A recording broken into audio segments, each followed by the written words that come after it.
മിനന്നീറാനി ഖല്ലിസ്നാ.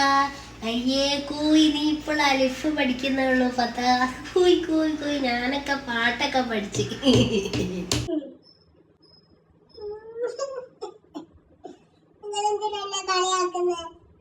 പഠിച്ചു വരുന്നല്ലോ. ഇബ്ലീസിന്റെ സ്വഭാവം കാട്ടാൻ ടീച്ചറോട് പറഞ്ഞു കൊടുക്കും. ടീച്ചറോട്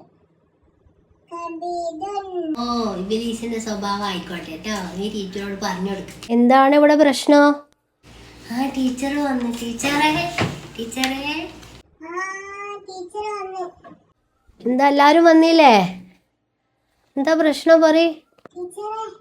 ഇവരെന്നെ പഠിക്കുമ്പോ കളിയാക്കുന്നു ടീച്ചറെ. അക്ഷരം തെറ്റുമ്പോ കളിയാക്കുന്നു.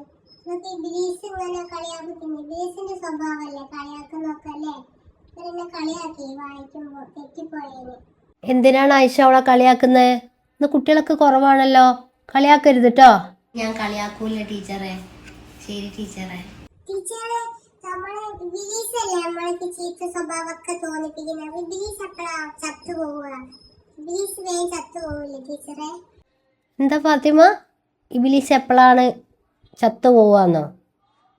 അപ്പം ഇന്നത്തെ നമുക്ക് വിഷയം ഇബ്ലീസിനെ കുറിച്ച് പഠിക്കാം. ഇബ്ലീസ് എപ്പോഴാണ് ചത്തു പോവാന്നുള്ളത് നമുക്ക് നോക്കാം അല്ലേ. ഇബ്ലീസിന് മരണം ഉണ്ടോ? ഇബ്ലീസ് എപ്പോഴാണ് മരിക്കുന്നത്? പണ്ഡിതന്മാർക്കിടയിൽ ഇതിൻ്റെ അഭിപ്രായങ്ങൾ എന്തൊക്കെയാണെന്നൊക്കെ നമുക്ക് നോക്കാം. മക്കളെ, ഇസ്ലാമിക വിശ്വാസം അനുസരിച്ചിട്ട് ശൈത്താന് ലോകാവസാനം വരെ ജീവിക്കാൻ അള്ളാഹുവിനോട് എന്ത് ചെയ്തിട്ടുണ്ട്? അനുവാദം ചോദിക്കുകയും അത് ലഭിക്കുകയും ചെയ്തിട്ടുണ്ട്. അതുകൊണ്ട് തന്നെ സാധാരണ മനുഷ്യരെ പോലെ ഇപ്പോൾ ഇബ്ലീസിന് എന്തില്ല? മരണമില്ല. ഇബ്ലീസിന്റെ മരണം എപ്പോഴായിരിക്കും എന്നതിനെ കുറിച്ചിട്ട് വലിയ വലിയ പണ്ഡിതന്മാരില്ലേ, അവർക്കിടയിൽ 2 അഭിപ്രായങ്ങളുണ്ട്. അത് ഏതൊക്കെയാണെന്ന് പറഞ്ഞു തരട്ടെ ടീച്ചർ.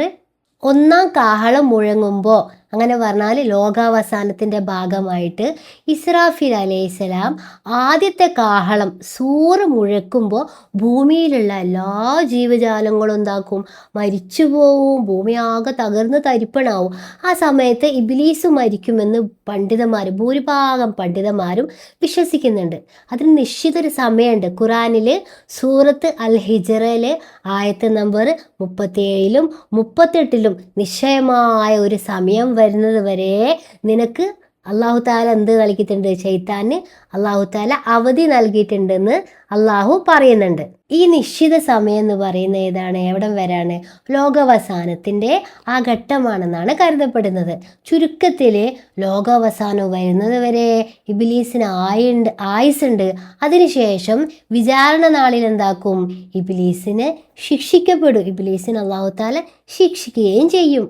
അപ്പോൾ സൂറത്തുൽ ഹിജ്റിലെ 37-ും 38 ആയത്തും അതെന്തൊക്കെയാണെന്ന് നമുക്ക് നോക്കിയാലോ. അപ്പോൾ ആ ആയത്തിൽ ഇബ്ലീസ് അള്ളാഹുവിനോട് എന്താക്കുന്നുണ്ട്? ലോകാവസാനം വരെ ജീവിക്കാനുള്ള അനുമതി ചോദിക്കുന്നുണ്ട്. അപ്പോൾ എന്താക്കുന്നുണ്ട്? അള്ളാഹു താല അവനായി അതിനുള്ള അനുമതി നൽകുന്നുണ്ട്. ഖാല ഫഇന്നക മിനൽ മുൻളരീൻ ഇലാ യൗമിൽ വഖ്തിൽ മഅലൂം. അള്ളാഹു താല തീർച്ചയായും ഇബ്ലീസിന് എന്താക്കിയിട്ടുണ്ട്? ഒരു അവധി നൽകിയിട്ടുണ്ട്. ആ അവധി നൽകപ്പെട്ടവരുടെ കൂട്ടത്തിലാണ് ആര്? ഇബ്ലീസ്. നിശ്ചയമായിട്ടും ആ സമയത്തിന് ലോകാവസാനം വരുന്നത് വരെ ഈ ശൈത്താൻ ഇബ്ലീസ് ഈ ഭൂമിയിൽ ജീവിക്കാനുള്ള അനുവാദം അള്ളാഹു താല നൽകിയിട്ടുണ്ട്. അപ്പോൾ ഇബ്ലീസ് നമ്മളെ പല വിധത്തിലും എന്ത് ചെയ്യും? പല വിധത്തിലും നമ്മളെ തെറ്റുകൾ ചെയ്യാൻ വേണ്ടിയിട്ട് പ്രേരിപ്പിക്കും. അപ്പോൾ നമ്മൾ എന്ത് ചെയ്യണം? ഇബ്ലീസിൻ്റെ വലയിലൊന്നും പെടരുത്. നിങ്ങൾ നല്ല കുട്ടികളാവണം. പരസ്പരം തല്ലൊന്നും കൂടരുത് കേട്ടോ. കളിയാക്കൊന്നും ചെയ്യരുത്. അപ്പോൾ അടുത്ത പ്രാവശ്യം നിങ്ങൾ വരുമ്പോൾ ഞാൻ ഇന്നലെ എടുത്തുതന്ന പാഠം നന്നായിട്ട് പഠിച്ചിട്ട് വരാം കേട്ടോ. അപ്പം എല്ലാവരും സ്വലാത്ത് ചൊല്ലിക്കോളി. എന്നിട്ട് നമുക്ക് ക്ലാസ് അവസാനിപ്പിക്കാം ഇന്നത്തെ. ശരി ടീച്ചറെ, ഞാൻ നാളെ വരുമ്പോൾ പഠിച്ചു വരാം.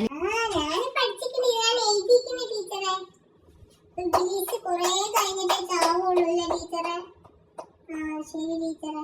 സല്ലല്ലാഹു അലാ മുഹമ്മദ് സല്ലല്ലാഹു അലൈഹി വസല്ലം.